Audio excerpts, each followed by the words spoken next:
Hi, I'm Chuck Robbins, Chairman and CEO of Cisco. Thank you all for joining in today for the first ever AppDynamics virtual launch event. I could not be more excited to help kick things off and celebrate the 2-year anniversary of when we announced our intent to acquire AppDynamics. AppD empowers enterprises with solutions for real-time application monitoring and business performance analytics.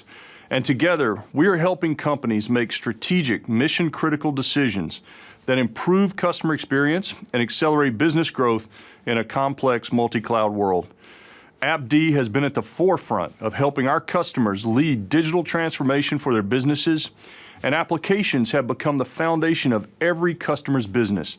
This is how they engage, buy, consume goods and services, and drive revenue for their organizations. They have also helped transform the careers of many IT leaders, making them agents of transformation for their business and industries. Today, you will hear more from David and the team who will share what the next chapter of AppD and Cisco looks like. As we continue to build even more integration across Cisco, we look forward to helping our customers along their journeys. I hope you enjoy the rest of the broadcast, and thank you. Thanks, Chuck, and really appreciate it, and welcome everyone. Welcome to AppDynamics Transform. This is the first of a series of conversations that we hope to host with all of you around the evolution of the IT ops and automation. I'm thrilled today to be joined by Nancy Goring, Senior Analyst from 451 Research, and Anuj Kapoor, Chief Strategy Officer for Cisco. It's amazing for me to see the interest in this topic. Clearly, all of you find this topic absolutely time-sensitive for what you see in the ecosystems that you run today. We have over 4,000 people registered today.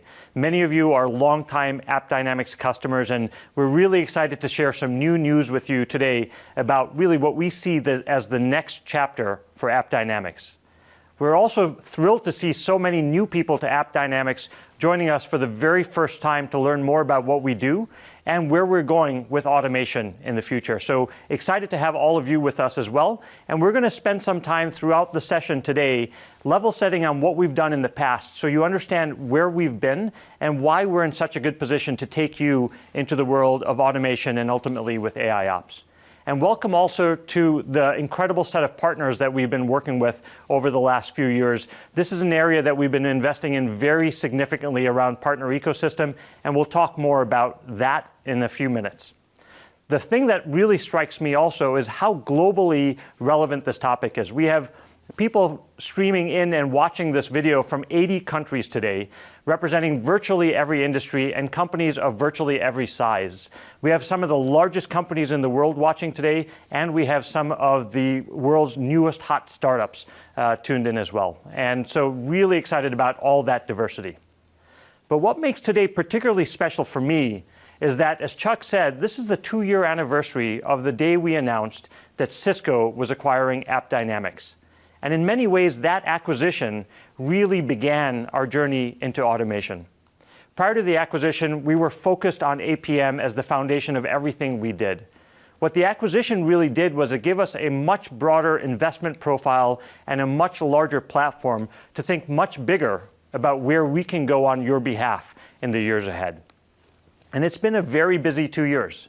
Now, we've continued to invest in the traditional investment areas that we've done in the past, like application monitoring and business monitoring, but we've also laid the foundation for a much more meaningful play in automation. In the context of application monitoring, we've always been the market leader here when it comes to coverage, and we've focused very significant investments over the last 2 years here. We've introduced support for Docker, we've introduced support for Kubernetes, Pivotal Cloud Foundry, SPA, .NET Core, Couchbase, Async 2.0, just to name a few. In addition to focusing on the application models, we also expanded what we covered. We added support for network visibility and IoT. And many of our largest customers said, well, this is exciting to see us investing so significantly in new capabilities for new application development models. They also wanted us to remember that in their large environments and their heterogeneous environments, they needed to make sure that those new investments that they made continued to work with the investments they made over the last few years in things like mainframe and IIB and SAP. So we added support for all of those as well, really making us the broadest application visibility and monitoring platform in the world, all the way from some of the greatest new technologies in the market to some of the oldest. And we look at all of that as one integrated application topology, so you understand how the old stuff is impacting the new stuff and how the new stuff is really starting to give you a more dynamic environment. Now, in addition to monitoring and coverage, one of the things we recognized is the importance of scale. If you think back to when we were founded 10 years ago, customers were buying AppDynamics to monitor a few hundred virtual machines, predominantly in pre-production environments. Today, we see customers buying AppDynamics to monitor hundreds of thousands of virtual machines, largely in production environments. So we're very excited about seeing how people are starting to change the way they build and deploy their applications, and we are very focused on staying ahead of any scale needs that you have in your organization. Now, beyond application monitoring, we realized a few years ago that one of the key things is if we're going to be monitoring every line of code for application performance, we also see all the semantics of your business flowing through that code. Things like revenue and conversion rates, they're all visible to us, and we're able to tap into that information without you having to change any code yourself. And so 2 years ago, we introduced this idea of Business IQ. And in my career, I've never seen anything have the kind of adoption rate that Business IQ has. It's been an incredible success story with our customers, and we're now starting to get pulled into things like digital experience management in real time in many of our customer sites as well. Here, too, we've made significant enhancements. We've focused our attention on dynamic baselines of business metrics. So you can now start to see how revenue is trending on a Tuesday morning versus a Wednesday evening versus the weekend. And as we start to build out these dynamic baselines for your business metrics, we're able to detect anomalies and alert you when your business metrics seem to be having some issues as well. Beyond looking at any individual transaction, we also started to invest significantly in tracking performance across multiple related business transactions, so you can watch what your customer's user journey is over a few hours or over a few days or months, and start to see what patterns you're seeing in those behaviors as well. So application monitoring and business monitoring, that foundation, we're continuing to invest in very, very heavily. And last, but certainly not least, we've used the opportunity to lay the foundation for AI ops. Now, we put together PhDs from AppDynamics, from Cisco, and from Perspica, which is a company we acquired a year ago, into a single team with decades of collective experience in AI and ML. And we've not only done that, but we've really focused on pulling a team together that has AI ML experience as it applies to IT operations in particular. So they understand the metrics that you're looking at. They understand the relationship of those metrics, and they understand how those metrics really apply to potential incidents that may be forming. And as you'll see in a few minutes, we've made significant progress on the frameworks for identification and resolution of those problems. Now, in addition to product innovation, we've also invested very heavily in how we engage with all of you. We've grown our investment in our direct engagement, and for those of you who have worked with us for years, you recognize that this has been an area of real personal pride that AppDynamics has taken. We look at our account managers and we expect them to understand your business as well as you understand your own business, so that we can have conversations with you about the outcomes you're looking to drive as opposed to technology we want you to buy. And we've continued to make that a cornerstone of how we engage with our customers. But in addition to the direct engagement model, we've made a big investment now in a partner ecosystem, largely brought to us by Cisco.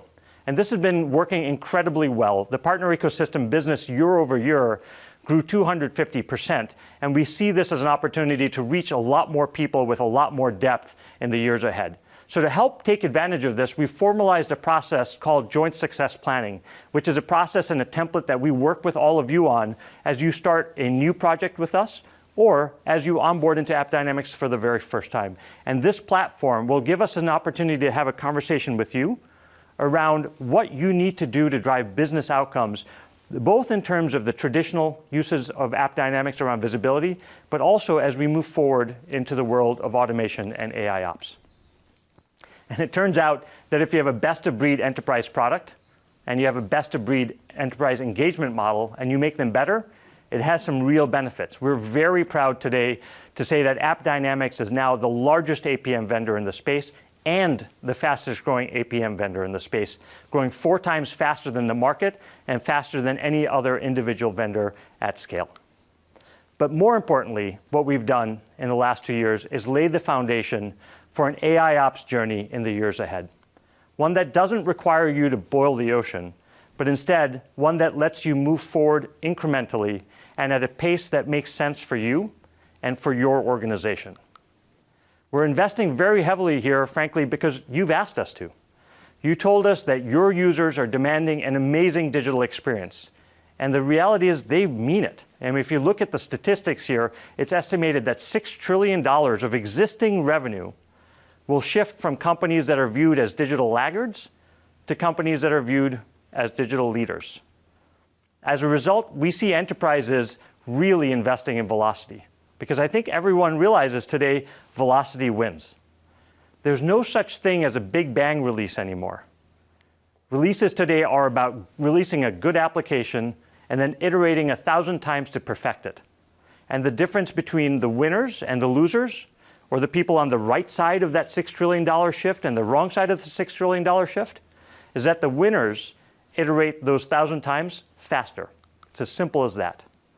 And of course, the need for a high-velocity business is driving the need for a high-velocity environment.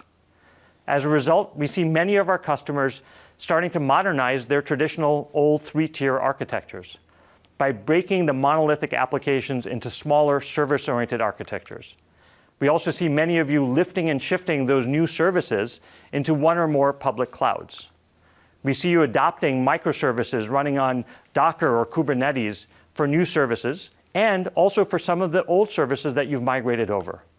And we see you pushing further down the distributed architecture models with things like serverless and things like Lambda on AWS.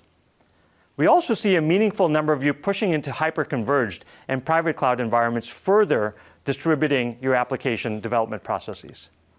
And while all of these modern investments continue to grow quickly, many of our larger organizations, as I mentioned earlier, continue to rely on legacy stacks like mainframe and SAP, amongst others. Of course, all of this increasingly distributed environment ultimately sits in service of a great user experience. And overall, this has been terrific, right? I mean, you think about it, individual DevOps teams today can focus on their services. They can release more frequently, they can react to users continuously, they can respond to competitors quicker. And that, of course, is until something goes wrong and the users start to experience a problem. Was it the thread contention issue in an instance of your authentication service that caused the problem? Was it a configuration change in your private cloud environment that caused the problem? Or was it a network policy change in your traditional data center that caused a problem? These small problems, these small changes can have significant system-wide impact. Applications today are simply too complex and too dynamic, and developers are releasing too frequently to manage all of this manually. You need to automate the discovery and remediation of these problems.